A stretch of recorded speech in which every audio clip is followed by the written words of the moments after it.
conhecer as principais características da redação da Unesp e como ela se diferencia das outras? Então vem comigo que a gente vai conversar sobre isso.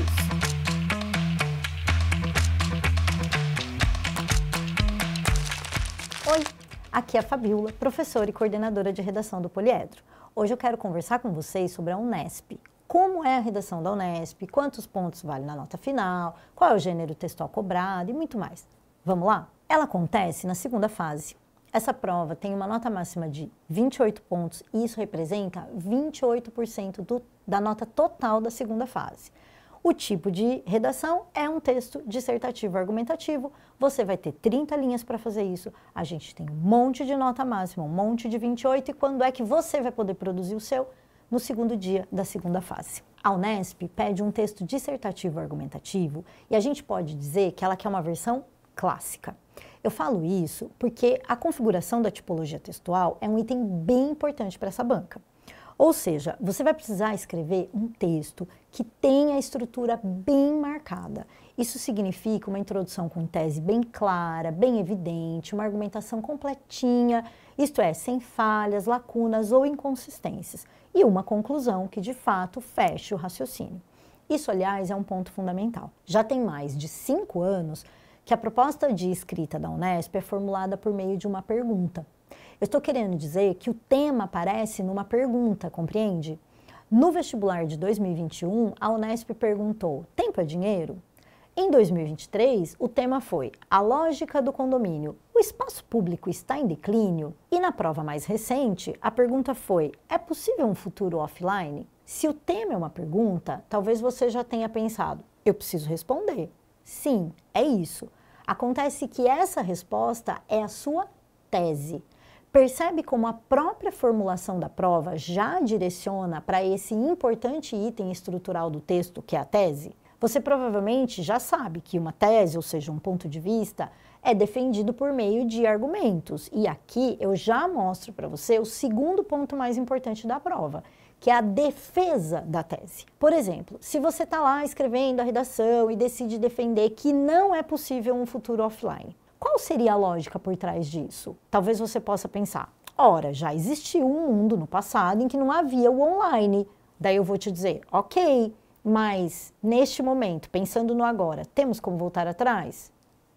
Eu tenho todo o tempo que eu quiser, eu tenho uma máquina do tempo, eu posso voltar antes e avisar para ele. Consegue perceber que quando eu questiono a sua resposta, eu estou descobrindo um ponto vulnerável do seu argumento? Quando estamos argumentando, é fundamental usar a lógica, não somente para afirmar a posição escolhida, mas também para não deixar brechas, pontos falíveis, pois se eles forem graves, o argumento será visto como fraco e talvez seja necessário mudar a tese, o argumento. Deu para entender? Ah, Fabiola, mas e o repertório? Eu imagino que você tenha estudado bastantes repertórios para a redação do Enem, da FUVEST, mas não, Unesp, ele não é obrigatório. Calma que eu não estou dizendo que está errado usar.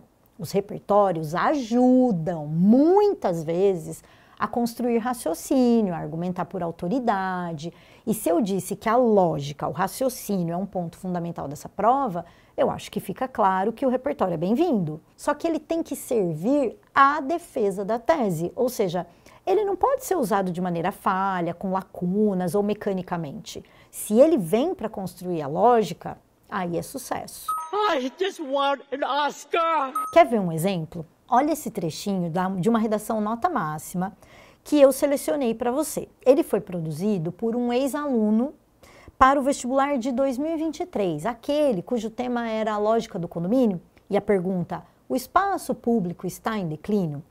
A tese desse aluno, o posicionamento dele foi o seguinte: nesse sentido, o espaço público está em declínio. Perceba como ele foi muito claro ao se posicionar. Está em declínio, uma vez que o medo apresenta forte influência na organização social, o que leva ao comprometimento do exercício da cidadania. A composição dessa tese, portanto, é resposta clara ao que foi perguntado, mais uma causa, o medo, e uma consequência, leva ao comprometimento do exercício da cidadania. Lembra da estrutura? Tem que seguir a ordem. Então, se medo é a primeira justificativa, ele será o elemento trabalhado no primeiro desenvolvimento. Eu vou ler para você o primeiro desenvolvimento, muita atenção já ao tópico frasal, aquele enunciado nuclear que compõe o núcleo do que vai ser expandido. Preste atenção. Ressalta-se, à primeira vista, como o medo é a base da lógica do condomínio e dita a forma que a sociedade se organiza. Percebe que ele acrescentou, então, uma organização social a esse medo? Então, vamos expandir essa ideia. Essa relação origina-se no temor pelo diferente, o que o classifica como imprevisível e violento, e pela preferência por viver cercado por iguais, pensamento muito difundido entre as classes sociais mais altas que habitam as grandes cidades brasileiras. Ou seja, ele criou uma justificativa em que ele investiga a origem desse medo, fazendo uma análise social. Temos que continuar a defender essa ideia, então. Vamos lá.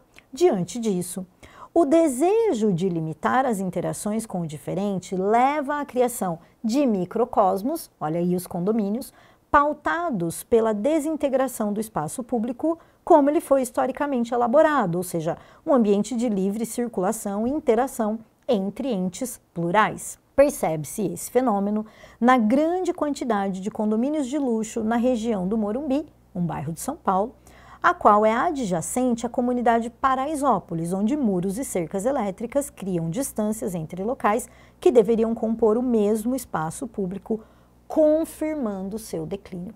Perceba que ele encerra o parágrafo reafirmando a resposta à pergunta, confirmando, né, que ele optou pelo declínio, e ele deu um raciocínio e uma evidência. É por isso que ele usa os bairros de São Paulo para justificar. Percebeu que ele não usou um repertório daquele de autoridade, mas ele trouxe informações que tornaram essa argumentação completa? Pois então, o que eu tenho para te dizer é que com esses segredos sobre a redação da Unesp, eu tenho certeza de que você vai mandar muito bem nos seus simulados e no dia do vestibular. E se você quiser sugerir algum vídeo, escreve aqui nos comentários. Depois, volta aqui para me contar como é que você foi na prova. Tchau, tchau!